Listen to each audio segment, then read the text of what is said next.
Oh. James? Oh, Jenny? It's been 30 years. Where have you been? Is that really a Hyundai? It's Hyundai. Hyundai? If you think you know our cars and how to say our name, where have you been? This is an important message for people living with diabetes from people living with diabetes. When I was experiencing the symptoms of diabetes, I didn't know what was going on.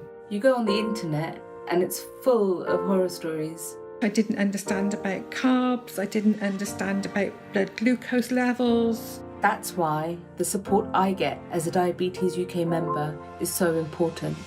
You can become a Diabetes UK member for just £3 a month. When you do, you'll receive a practical guide specific to your type of diabetes and a copy of Balance magazine 4 times a year. Plus, you'll help support research that could lead to better treatments for all types of diabetes. As members, we're all working it out together. Call 0800 144 5410 or go online to become a Diabetes UK member for just £3 a month. Join us now because membership can help you learn to live better with diabetes. Turn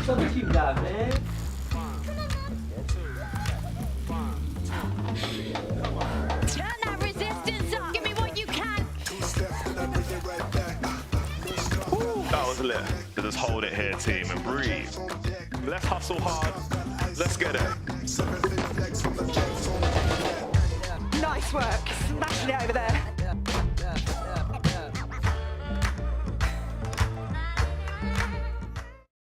A rare and beautiful tiger, trapped by vicious steel cables, slowly dying.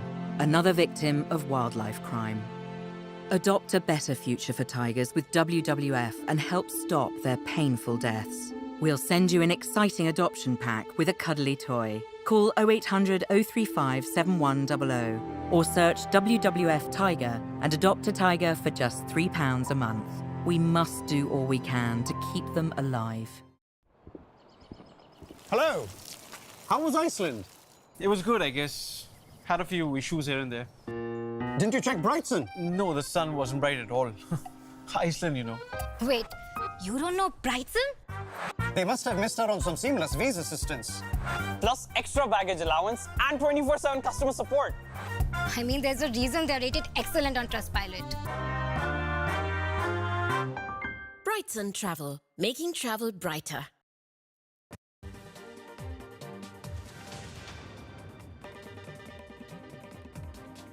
Welcome back. Multiple chilling videos from New Orleans shooting scene show people ducking, running and hiding as a man opened fire indiscriminately after ramming his pickup truck into New Year revelers. At least 15 people were killed and 30 or more have also sustained injuries after this truck crashing and shooting incident on Bourbon Street in New Orleans prompted the mayor to term it a terrorist attack. Now, the intention behind the terrorist attack has not been ascertained yet. The president has said that he has been briefed on the attacker's post by federal investigators who are also looking into possible ties of this incident, of this attack to the Islamic State.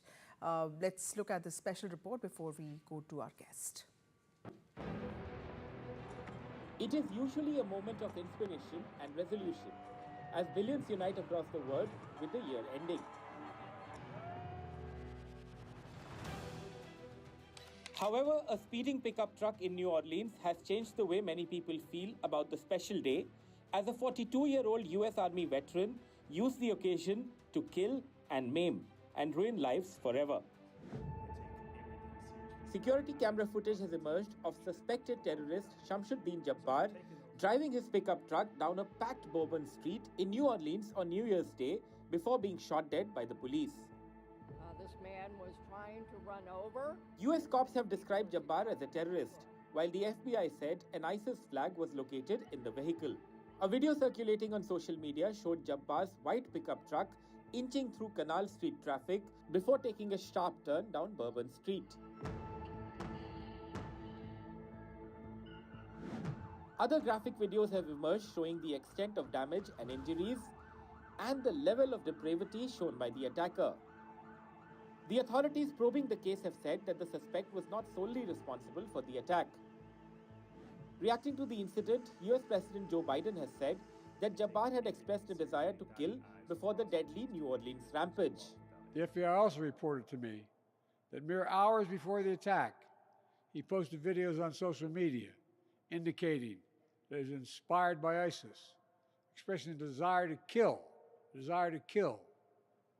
The ISIS flag was found in his vehicle, which he rented to conduct this attack.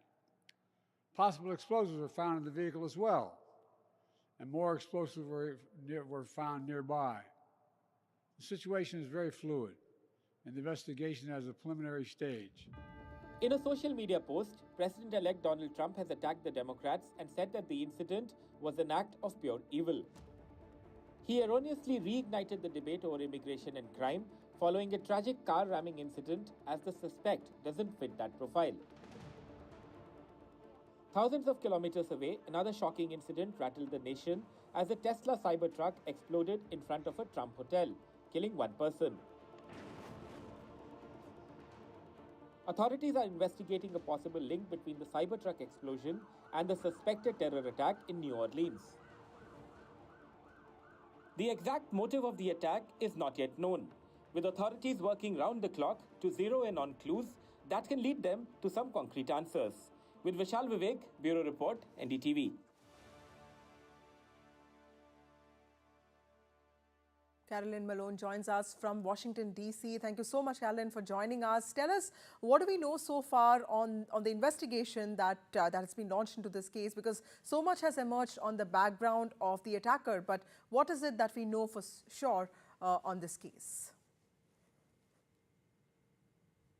Absolutely. Well, the FBI are leading this investigation, and one of the strands they're looking at is back into his neighborhood where he was resident in Houston, Texas, and looking into, how he potentially became radicalized. They've interviewed people, neighbors, and former relatives of his who lived in the area, including, we believe, his ex-wife and the husband of his ex-wife, who's spoken, confirmed, as his brother has, that he did move, he did change religions from Christianity to Islam, but they haven't talked publicly about whether he may have been radicalized at all. It's also known that he had two daughters, that he used to be in the US Army, and in fact he was discharged from the Army after being found driving around the base under the influence of alcohol, so somewhat of a dishonorable discharge there. However, he did serve time in the US Army, and among the jobs that he had included as an IT specialist, so tech specialist, as well as doing about a year in Afghanistan, although he wasn't in a combat role. So this is someone that is a US Army veteran. He's served and defended the country of the United States. He's a US citizen. And it's very strange, of course, to see this type of movement if, in fact, he has been radicalized and carried out such an atrocious attack as we saw on New Year's Day. The FBI also looking into whether there were any other suspects involved. One of the concerns they had directly after the attack was IED explosives. They found a couple around the scene, and they scoured the area looking around evacuated hotels, cordoned off the area, checking to make sure there wasn't anything else left there that could pose a danger to people who live there or to the many visitors who come to New Orleans for New Year's Eve every year. So really looking at every angles at the moment. We heard, of course, from President Biden of a potential link to a terror group as well. Right. Carolyn, also the ISIS angle, how sure are the investigators of that, and what aspects of the terror bit are being probed into? So we know, of course, from the videos that were seen of the pickup truck and witness statements that there was an ISIS flag on that pickup truck that the suspect used to ram into people. So that is somewhat indicative that he was at the very least inspired by the group. It doesn't, of course, establish an actual connection to the group. We know as well that President Biden, when he spoke later on New Year's Day, he spoke about social media videos that had been posted online suggesting that Jabbar, the suspect, actually wanted to kill people, that there was a potential link there to terror groups, at least that he had again been inspired by terror groups. I think one thing also of interest is security analysts have been speaking about how groups like Islamic State, ISIS, do post online and try to radicalize people, including lone wolf actors. And they also put out plans of how people can be radicalized and use vehicles in the way that Jabba has, using a truck to ram into people. That doesn't, of course, confirm anything. But certainly you can imagine that the FBI and the investigators looking at this will be examining all angles, both, you know, in the real world in Texas, but also online to see what his history looked like. Right. Thank you, Carolyn, for joining us with those critical details. It's an evolving story and we'll keep coming back to you. Moving on to other important stories. After Tesla chief Elon Musk clashed with Germany and its Chancellor Olaf Scholz earlier this week, he's going after United Kingdom Prime Minister Keir Starmer. Next, Musk has launched a fresh attack against Mr. Starmer, accusing the UK leader of failing to bring rape gangs to justice when he was the head of prosecution service more than 10 years ago. Now, the tech billionaire has also increasingly criticized the British government in recent months, comparing it to Stalin's Russia, endorsing the Reform UK party. He has also backed Germany's far-right AfD party last month. In his latest attack, Musk has called for fresh polls in the country, even advocated for the release of far-right activist Tommy Robinson, who was jailed for 18 months for contempt of court last October.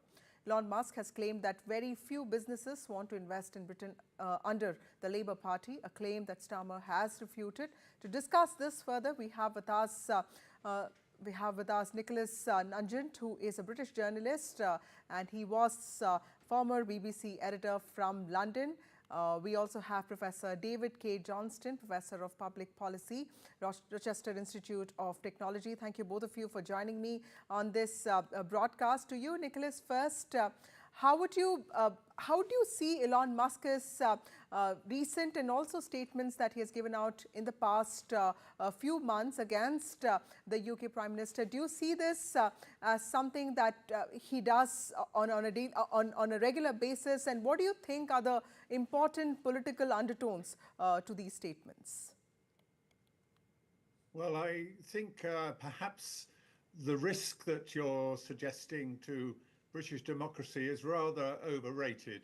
I mean, Elon Musk is as entitled as anybody to express his opinion and indeed to criticise the British Prime Minister.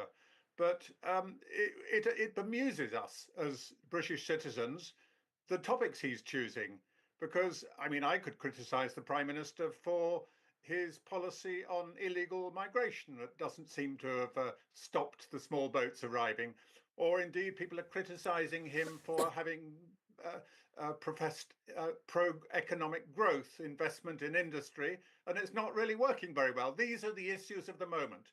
Instead of which, Elon Musk has picked on a scandal, indeed, of many years ago, and suggested that Keir Starmer was responsible for not bringing the appropriate people in this sex scandal to justice, or indeed not now backing an inquiry into it. So it seems to us a little bit obscure at the moment that he's taking this position. It may be rather more to the point that he is rumoured to be wanting to back one of the British political parties, Reform, with a vast sum, if the rumours are to be believed. But there are already checks and balances in position in British democracy that prevent foreigners from investing sums like that. So I don't really see that as a threat. I think perhaps you might have had a little bit more concern about what Elon Musk been saying about the German elections, because there they are in an electoral process, right? And there is not unnaturally some concern that Elon Musk seems to be interfering in the electoral process. I think it's a long, long way from interfering in British democracy. He may indeed have economic or commercial motives for making this point. Clearly, he's not a fan of the British Prime Minister, but I do rather question the factors he's chosen to criticise him. Right. Professor Johnston, are business interests in some ways also driving Elon Musk's remarks, given that Musk has never really commented about China, and his censorship intervention has also been in some ways quite selective? Well, I would step back a little bit. I think Musk is playing a game here that's much bigger than his particular interests in any one country. Elon Musk, who was a prince of apartheid South Africa, clearly has no regard for democracy. And if you look at the people he supported, Donald Trump in the United States, the far-right German party, his association with Nigel Farage and his attacks on the current prime minister, in all of those, I think what he's trying to do is undermine democracy so that people like him can operate as they choose without being accountable to a democratic government or to safety regulatory systems or accountable for the government money they get. A great deal of Elon Musk's fortune derives from contracts with the US federal government, billions and billions of dollars in contracts. Right. Also, Nicholas, will this impact the Trump-Starmer relationship? Because considering that Elon Musk is not just a billionaire anymore, he's also someone seen as part of the Trump government. Well, indeed. And I think that's why perhaps Starmer and his advisors are being a bit cautious in responding, because they know that he is a trusted aide of the incoming president. And Keir Starmer clearly wants to get off to a good start with incoming President Trump. So there's not likely to be a sort of backlash. But I mean, I like Professor Johnston's interpretation that this is a broader attack on democracy than a specific attack on the British Prime Minister. Yes, indeed, he works according to different rules. And what his long-term objective is, who can tell, whether it's commercial or whether it is indeed political, as a trusted member of the incoming administration. But really, it's not causing big shakes here in Britain. Let me put it that way. We're interested, we're intrigued, but I don't think it's going to rattle the cage of the present Prime Minister in a way that perhaps some other commentators might do by choosing more contemporary issues to attack the new Labour administration here. Professor Johnston, we've seen Starmer not really respond using very sharp words, especially to Elon Musk. Do you think that also reflects a sense of caution? Are they waiting and watching? How do you see that? Starmer is a long experienced politician, and he's not taking the bait. It's very easy when someone who's a disruptor like Elon Musk goes after you to respond. And I think Starmer is very wise to sort of hold his powder dry and minimize what he has to say. And by the way, capital investment in Britain has gone up since last July 1st when he became a prime minister, contrary to Musk's assertion that nobody wants to invest there. So I think you're going to see Starmer, and one would hope other experienced politicians around the world, not get drawn into Elon Musk's games. Right. Nicholas, also, how ethical do you think is it for Elon Musk to boost these far-right voices across countries on X? Well, I'm not going to criticize Elon Musk. I mean, he's a free individual. He may be the richest man in the world, but I mean, he can say what he likes. I don't feel either personally or on behalf of my nation to feel threatened because he's exercising his right to free speech. But I do agree with Professor Johnston's comment that Starmer's going to be very cautious in reacting to that, in taking the bait. He's not going to take the bait. Much more important to him is to get off to a good start with the incoming American president. So let Elon Musk have his say. I don't think anyone's going to feel threatened by it.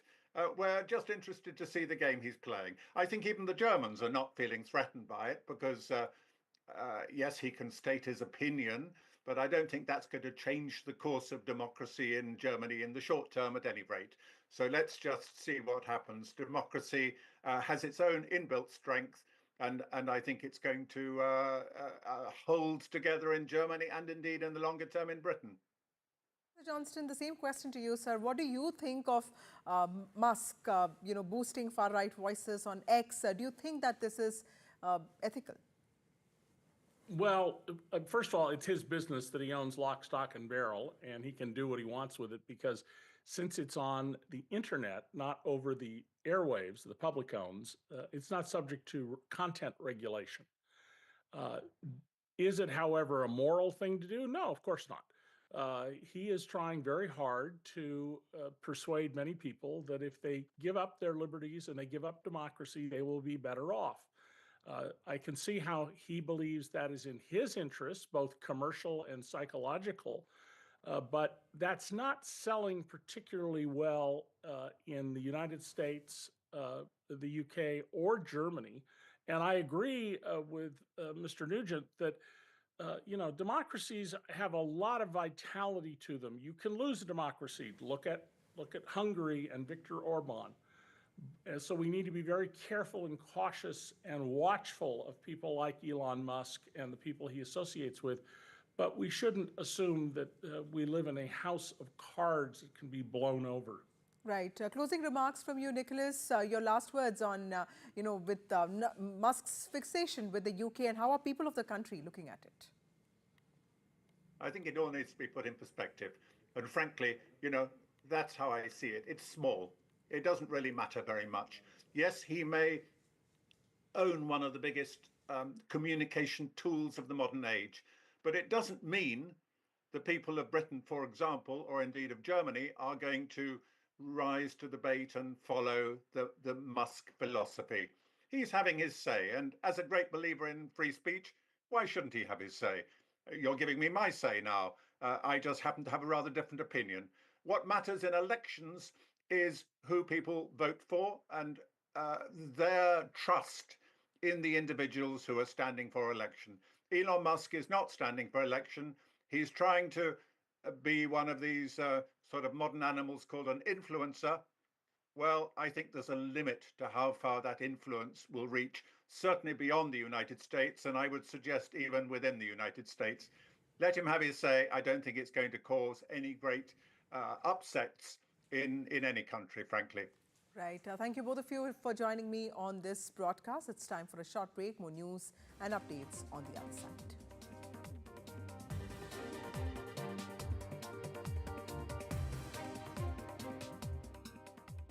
With retirement round the corner, I want to spend more time with my family and less time worrying about the numbers. Which reminds me. Welcome to British Seniors, the UK's #1 rated provider of over 50s life insurance. Hi, I'd like a quick quote. No problem. We're proud to offer our seniors lifetime guarantee. With 100% of claims having been paid, we guarantee your premiums will never go up and that you'll speak to one of our specialists in the UK. UK residents aged 50 to 80 are guaranteed to be accepted. Depending on your age, your loved ones can get a cash payout up to £10,000. And that money could help with funeral costs or even as a gift for the grandkids. I'll do it. Plus, when you sign up, you'll receive a £135 gift card and free 24/7 GP advice and health services. You got them all right. That's amazing. Be proud to protect your loved ones with British Seniors. To get a free quote today, call our UK team on 0800 977 5808 or visit britishseniors.co.uk. Love a good deal? Try free to play Deal or No Deal, only at Tombola. There's up to £1,000 to be won. Get that good deal feeling. Open for fun. If you're homeless, you're never safe. Tonight, too many young people like Kira will be at risk, right here on our streets. But you could help a young person find safety and begin a new future by sponsoring a room at Centrepoint. It's more than a room. You get real support and training to help you get your life back on track. Please search Centrepoint Room online today or call 0808 281 8001 and be the turning point for a young person like Kira. Thank you. Quidco gives you cash back every time you shop on over 5,000 brands. It always pays to Quidco. Sign up and start saving today. Visit quidco.com. I'll fix him, love. Poor pet. Just shows you never know what's going to happen. Which reminds me, I need to protect the life we've built. That's why I'm looking into smart family life insurance. Hi, I'd like a quick quote, please. OK. You can choose a benefit amount up to £750,000, depending on your age. If you're a UK resident aged 18 to 64, you can apply with just a few health and lifestyle questions. For £250,000 of cover, the price starts at just £14.77 a month. That's less than I thought. And it could help my husband with the mortgage. Just like families, not all life insurance is the same. That's why we offer the Smart Family Guarantee. That's good to know. You'll also receive a 100% advance in the event of terminal illness and 10% cash back on your first year's premiums. That's the Smart Cashback. Plus, you'll also get your choice of a £125 gift card. Protect the life you've built the smart way. To get a free quote today, call our specialist UK team on 0800 977 5753 or visit smartinsurance.co.uk.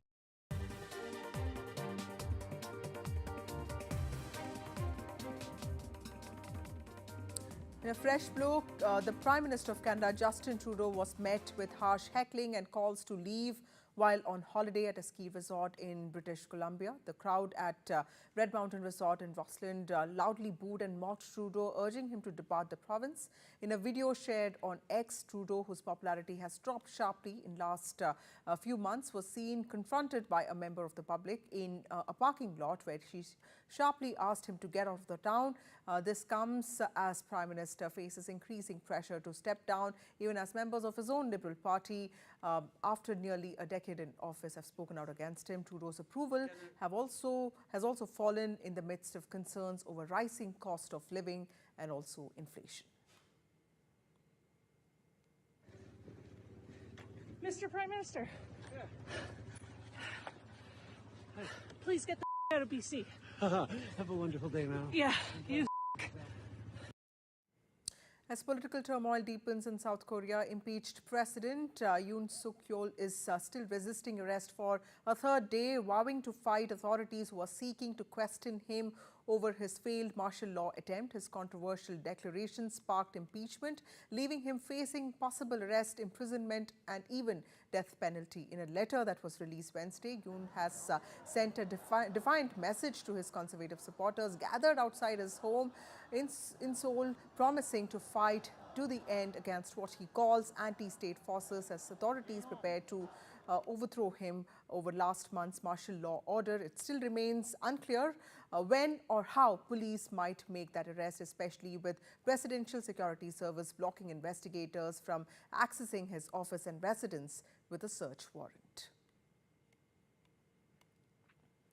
Meanwhile, US President Joe Biden is awarding the second highest civilian honor to lawmakers who led investigation into the violent January 6 Capitol riots. The Presidential Citizens Medal will be presented to 20 recipients, including Liz Cheney and Benny Thompson, who spearheaded the congressional probe into the insurrection following the 2020 election. Cheney is a former Republican representative and Thompson is a Democrat who led the House committee investigating the attack. Cheney has been outspoken while backing Vice President Kamala Harris in the 2024 race, which angered now President-elect Trump. Biden is reportedly considering preemptive pardons for Cheney and others targeted by Donald Trump. Donald Trump, meanwhile, who's set to take office on the 20th of Jan, has vowed to pardon the Jan 6 rioters on day one of his presidency.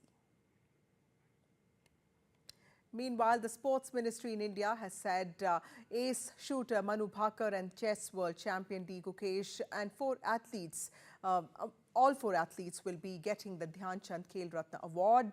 Double Olympic medalist Manu Bhaker and world chess champion D. Gukesh are amongst the four athletes who will be honoured with the Dhyan Chand Khel Ratna Award on the 17th of January. This was a statement that was issued by the Sports Ministry today. The awardees will receive their awards from the President of India, Draupadi Murmu, at a specially organised function at the Rashtrapati Bhavan. Indian men's hockey team captain Harmanpreet Singh and Paralympian Praveen Kumar will also receive the Khel Ratna Award from the President of India, Draupadi Murmu.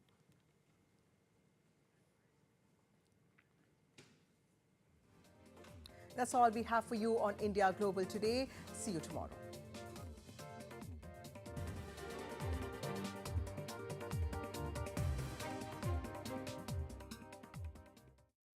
Once a year with Photobox, your moments come to life. Love it. Wrap up your year. Get up to 50% off and create your yearbook with Photobox. Get PlusNet full fibre for $28.99. Oh, wait. Now just $25.99 a month. Great value broadband you can count on with 145 megabit speeds. Plus, you'll feel the warmth of real people ready to help, even on the weekend. Here to answer big questions or small questions. Ah, that's a plus. Get in touch and come direct for our best price. Offer ends 22nd of January. Toasty. So you want the confidence to hit that high note. Here's how. Get the Harry's trial set. For just $3.95, you'll get our new trim and razor, shave gel and travel cover. With our new razor, even your 8th shave will be as smooth as your first. Its 5 German-engineered blades are our sharpest yet. Now with your newfound confidence, that high note is there for the taking. Harry's. Feel good, fellas.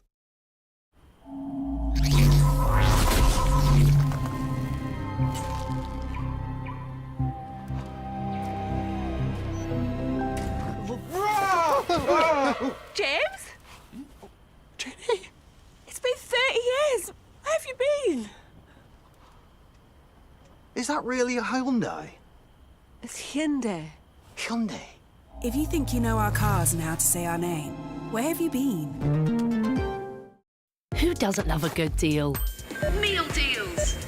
Be rude not to deals. Seal deals? Or a bit of deal or no deal? We've got free-to-play deals with no deposit required.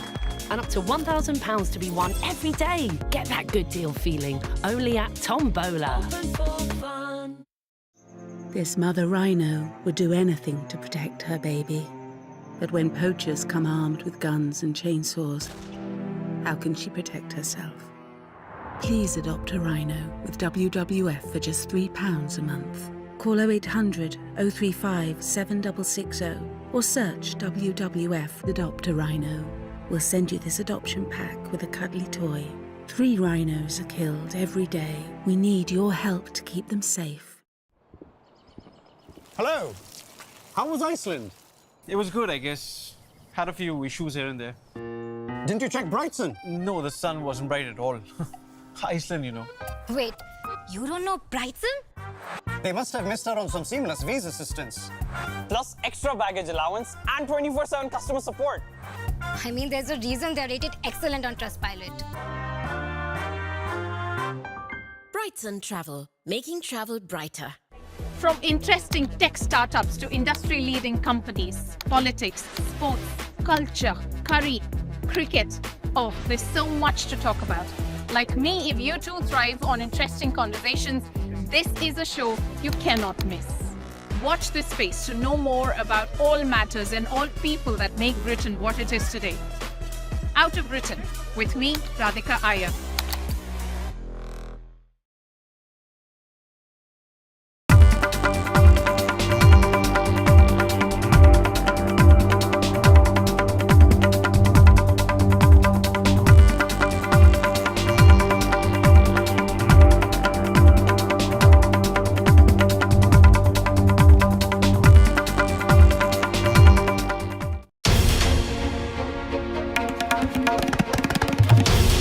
This is Ndtv, and you're watching Ndtv 24/7.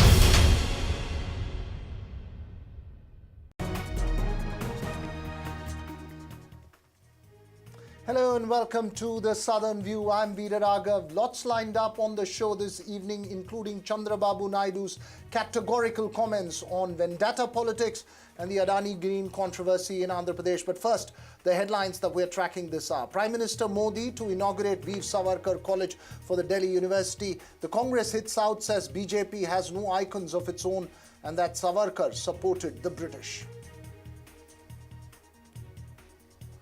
Hitman Rohit Sharma is likely to be rested for the Sydney test according to sources to NDTV. Bumrah would lead the squad. Is it the first act for the next change in Indian cricket? It's now official. Manu Bhaker will get the Khel Ratna along with Gukesh, Domaraju, Harmanpreet Singh and Praveen Kumar. The Madras High Court tears into politicians and the media in the Anna Varsity sexual assault case, says the case is being politicized, a media trials on with no genuine concentration on women's safety.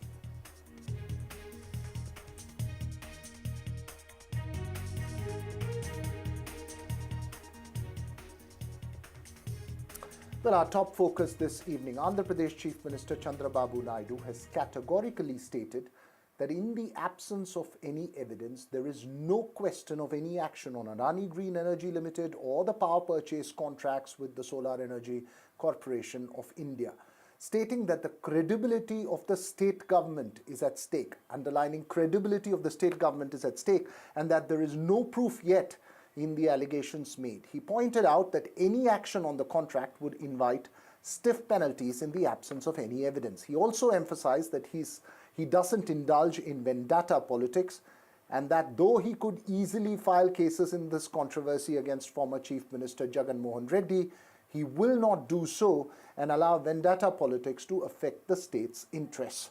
That's the difference, he said, between him and his predecessor. The statement gains significance in the backdrop of allegations in the United States against Adani Green, which the group has strongly refuted and has pointed out to incorrect reporting in several sections of the media. Well, two questions this evening on our special focus. Is it time first for Andhra to move over vendetta politics? And more importantly, despite the political noise months after the controversy, the fact is there is still no evidence to back the allegations. Joining me this evening, Jyotsna Tirunagari of the Telugu Desam Party, Silpa Ravi Reddy of the YSR Congress, and political analyst Amitabh Tiwari. Thanks to all three of you for joining the show this evening. My first question before I get to the politician is to the observer in the panel, Amitabh Tiwari. The fact is, while there has been political noise and several allegations made, this is a reiteration that there is really no proof yet. Yeah, essentially, with respect to the Adani case, what has happened is that, and that has been the central government position also, if you see in the Lok Sabha, that the charges have not been framed. There is no case here domestically in the country, and because of that reason, it would not be wise to go ahead and cancel any contract. So that's what Chandrababu Naidu has said, that in the event, if there is more proof and something comes up substantially, then he would take a call on it, because there are substantial costs involved with respect to the cancellation. That is number one. There could be significant disruptions in the power supply in